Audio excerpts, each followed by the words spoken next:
अस्सलाम वालेकुम दोस्तों, स्वागत है आपका मेरे चैनल पर जहां हम बातें करते हैं अपनी पसंदीदा ड्रामा सीरीज़ के बारे में।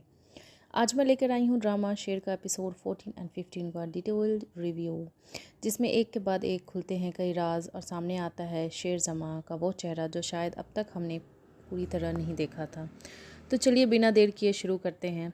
इस एपिसोड की शुरुआत होती है फजर और उसके वालिद के सख्त बहस से, जिसमें फ़जर अपने दिल की बात कहने की कोशिश करती है, लेकिन हर बार उसे बस दबा और ताना सुनने को मिलता है। बहुत दबाव है उसके ऊपर। फ़जर एक पेशे से डॉक्टर है, लेकिन इस एपिसोड में हम देख सकते हैं कि वह खुद अंदर से टूट रही है। उसका चेहरा, उसकी आंखें सब बोल रहे हैं कि वो थक चुकी है मोहब्बत, परिवार और समाज की उम्मीदों से। उधर शेर जमा अपने इरादों में और ज़्यादा सख्त हो चुका है। उसे लगता है कि अब अगर किसी को काबू में रखना है तो वो सिर्फ़ और सिर्फ ताकत से ही होगा। और फिर वो कर देता है एक ख़तरनाक ऐलान कि अगर कोई उसकी बात नहीं मानेगा तो वो उसे मेंटल एसाइलम मतलब पागल खाने भिजवाने से भी पीछे नहीं हटेगा। इस धमकी के बाद कहानी का माहौल बदल जाता है। अब ये सिर्फ मोहब्बत या शादी की कहानी नहीं रही, ये एक पावर प्ले और इमोशनल वॉर की कहानी बन चुकी है।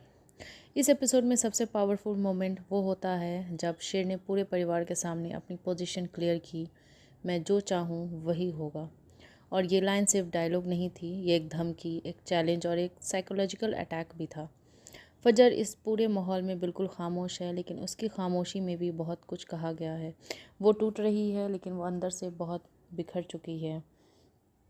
यह एपिसोड में एक शेर का एंटी हीरो जैसा लग रहा है, जो मोहब्बत करता है लेकिन उसे जताने का तरीका बहुत गलत है।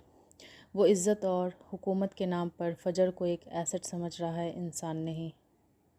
एपिसोड 15 की इस कहानी को एक नई मोड़ पर लाकर खड़ा कर दिया। अब सवाल यह है कि क्या फ़जर शेर के इस तानाशाही रवैये को बर्दाश्त करेगी?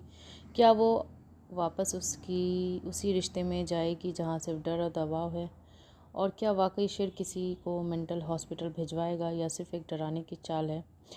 एक बात तो तय है, अब इस कहानी में प्यार से ज़्यादा सियासत और ईगो हावी हो गया है। तो दोस्तों, ये था आज का 15 एपिसोड का रिव्यू। आपको कैसा लगा आप प्लीज़ बताइए। Like share